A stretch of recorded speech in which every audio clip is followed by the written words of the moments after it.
I'm going to show you the best graphics and optimization settings in Stalker 2. So generally, my number one priority here is there's an input lag issue that a lot of people get. I had it, so those people I'm here to help. I'm also going to help you understand these settings in general so you can tweak them for your system. It's going to depend on your system, depend on your graphics card, or you playing on a console. Console settings be different. So let's go through this. So the number one thing for me when I was having the input lag was just go ahead, like my overall quality, it was like you should have Epic. And Epic was not the play. Epic added like 250 millisecond input lag to moving my mouse around. So if yours goes to Epic and you're having that, just go ahead and turn it down to medium just to start. Okay, that's like the simplest. If you want one and done, and see if that does it. Okay, but then there's other things you can do on top of that. So the biggest things are, first off, motion blur off. In my personal opinion, it's up to you. I personally don't like it. I turned that off. Big priority there. But the performance boost area and the shading quality are where the biggest performance improvements are going to be. So, upscaling method depends on whether you have an AMD or an NVIDIA. Most people have NVIDIA. Usually just go with whatever it turns on by default and just leave it alone, usually. Unless you're in some crazy issues and can't figure it out, you could play with it. But the thing is that the upscaling quality, I also seemed to get an input lag improvement from turning this down to performance. I think it defaulted to quality. And that basically just decreases the resolution scale. But unless you really can't stand how it looks with it on performance versus one of the higher settings, otherwise, if that doesn't matter too much, you turn it down, it looks fine, then yeah, you just go with like performance or even ultra performance if you need to. I'm putting mine performance. I have a 4070 Super, and that's, fine for it. And then the frame generation. Now, some people on Reddit and things were saying that this was the big thing that was causing input lag for them. If you have decent frame rate without it, then turn it off. If you're going to be about 60 or higher, turn it off. But if you have a system that's really old and you're getting like 10 FPS without it, then I'd rather be able to see and have input lag than not be able to see and not have input lag. You know what I'm saying? So like that's kind of the situation with that one. And that's if it even causes input lag for you. But like for me, it did. It seemed to tack on like another 20, 40. I didn't calculate it, but I could just tell because I played games so long. It was like there was something there. And then shading quality.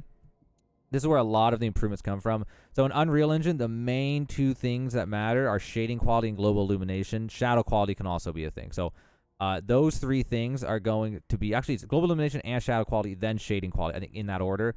But the main thing is global illumination in Unreal Engine. If you don't mind how it looks, turning it to medium is kind of the play.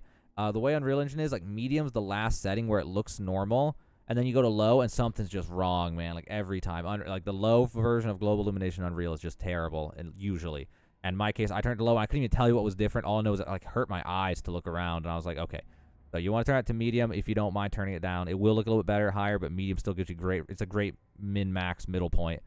Shadow quality, I just have it on medium. If you're having problems, try turning these up or down, depending on if your car is better or worse than mine, or your system, what. And if you're still having problems, try turning things lower and lower, Environment quality, none of this is really going to do much. You might get some benefits from environment draw distance down, especially if you're like having issues with your CPU, I think, for that one. But it depends. It's game by game. I haven't really tested too much on this one, but that's something you could play with. But that's kind of like a last resort, like you're trying anything because your system's got problems. And then we over on display.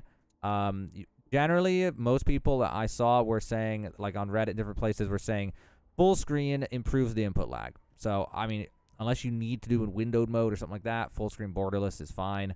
There's probably not much of a difference between full screen, and full screen borderless or whatever. So, whatever you think, you have to, whatever your preferences are and stuff. It's not a huge thing, but it might be. If you're having input lag, you can try it.